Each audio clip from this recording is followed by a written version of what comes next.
নমস্কার, Assam prime network থেকে আমি ইন্দ্রাণী আপনাদের স্বাগত জানাচ্ছি।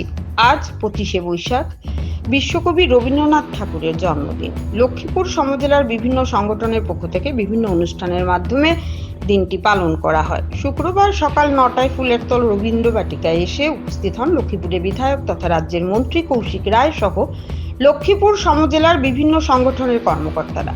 প্রথমে মন্ত্রী কৌশিক রায় রবীন্দ্রনাথ ঠাকুরের মূর্তিতে মাল্যদান ও পুষ্পার্ঘ্য অর্পণ করেন। পরে রবীন্দ্র বাটিকা চত্বরে থাকা থাঙ্গাল জেনারেল ও রানী গাইদুলুংয়ের স্ট্যাচুতেও মাল্যদান ও পুষ্পার্ঘ্য অর্পণ করেন তিনি। তারপর বরাক উপত্যকা বঙ্গ সাহিত্য সংস্কৃতি সম্মেলন লক্ষ্মীপুর আঞ্চলিক সমিতির পক্ষ থেকে সভাপতি সাত্তকী দাস, বাঙালি উন্নয়ন সংস্থার সভাপতি বিশ্বজিৎ দেবরায় মাল্যদান করার পর একে একে উপস্থিত সবাই পুষ্পার্ঘ্য অর্পণ করে কবিগুরুকে শ্রদ্ধা জানান। তারপর সমবেত কণ্ঠে রবীন্দ্রসঙ্গীত পরিবেশন করেন বরাক বঙ্গ লক্ষ্মীপুর আঞ্চলিক সমিতির শিল্পীরা। অনুষ্ঠানে বিশ্বকবি রবীন্দ্রনাথ ঠাকুরের বিভিন্ন দিক নিয়ে বক্তব্য রাখেন শিল্পজিৎ পাল, লক্ষ্মীপুরের বিধায়ক তথা মন্ত্রী কৌশিক রায়।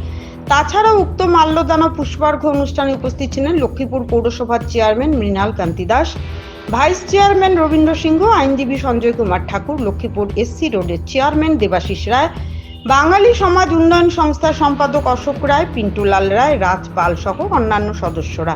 বরাকবঙ্গ লক্ষ্মীপুর আঞ্চলিক সমিতির পক্ষে সম্পাদক রণজিৎ দাস, রূপম দেব, সোমা রায়, অনুরাধা রায়, অর্পণা পাল সহ অন্যান্যরা। ফুলেরতল সরগম সংস্থার সভাপতি সিয়ারাম যাদব, লক্ষ্মীপুর লায়ন্স ক্লাবের সভাপতি অসীম পাল, লক্ষ্মীপুর প্রেস ক্লাবের সম্পাদক পুলক দাস, পয়লাপুর নেহেরু কলেজের অধ্যক্ষ শুভজিৎ চক্রবর্তী, নেহেরু হায়ার সেকেন্ডারি স্কুলের অধ্যাপিকা বাসনা দাস, পয়লাপুর সঙ্গীত বিদ্যালয়ের অধ্যক্ষ প্রদীপ চক্রবর্তী, লক্ষ্মীপুর সঙ্গীত বিদ্যালয়ের অধ্যক্ষ কার্তিক রায় সহ আরও বিভিন্ন সংগঠনের সদস্য এবং এলাকার বিশিষ্ট ব্যক্তিবর্গরা। আবেদন করছি, ওনার শ্রীচরণে আমার প্রণাম জানাই। আর আজকের দিনে আমরা দেখছি যেভাবে বিশ্বকবি রবীন্দ্রনাথ ঠাকুর পৃথিবীর যে সবচেয়ে বড় যে নোবেল প্রাইজ, সেই নোবেল প্রাইজ বিজেতা প্রথম এশিয়ান মানুষ ছিলেন, এশিয়ার প্রথম ব্যক্তি ছিলেন। আর ওনার যে রচয়িতা, জাতীয় সঙ্গীত থেকে শুরু করে ওনার যে বিভিন্ন কবিতা, বিভিন্ন যে সমস্ত ওনার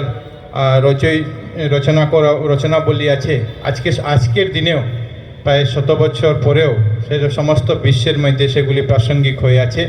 আর আমরা যাতে ওনার এই জন্মদিনে ওনার প্রতি প্রেরণা নিয়ে উনি যেভাবে ভারত মাতার বিরোধী শক্তির বিরুদ্ধে গর্জে উঠে ওনার নাইট উপাধি পর্যন্ত উনি ফিরিয়ে দিয়েছিলেন, আমরাও যাতে সেই মানসিকতা নিয়ে আজকে ভারতবর্ষের সেনাবাহিনী যেভাবে পাকিস্তানের বিরুদ্ধে যুদ্ধ ঘোষণা করে যুদ্ধ লড়াই করছে, যেভাবে দেশ নেতৃত্ব দিচ্ছে, আমরা যাতে সবাই এই সেনাবাহিনীর মনকে আরও উৎসাহিত করতে পারি, দেশের জনগণের মধ্যে যাতে আমরা সেই উৎসাহ উদ্দীপনা আমরা দেখতে পারি। যেভাবে আমরা দেখলাম যে গতকালকে রাত্রে সারা রাত ভারতীয় সেনাবাহিনী পাকিস্তানের প্রায় 15টি শহরে, সেখানে মিসাইল দিয়ে হোক, ড্রোন দিয়ে হোক, আইএনএস দিয়ে হোক, যেভাবে সাহসিকতার সঙ্গে লড়াই করেছে, আমরা সবাই প্রত্যেক দেশের নাগরিক হিসাবে ভারতবর্ষের সেনাবাহিনীর সঙ্গে যাতে আমরা সবাই দাঁড়াই, এই অনুরোধ রেখে বিশ্বকবির রবীন্দ্রনাথ ঠাকুরের প্রতি পুনরায় আমার শ্রদ্ধাঞ্জলি নিবেদন করে আমার সংক্ষিপ্ত বক্তব্য শেষ করছি। ভারত মাতা।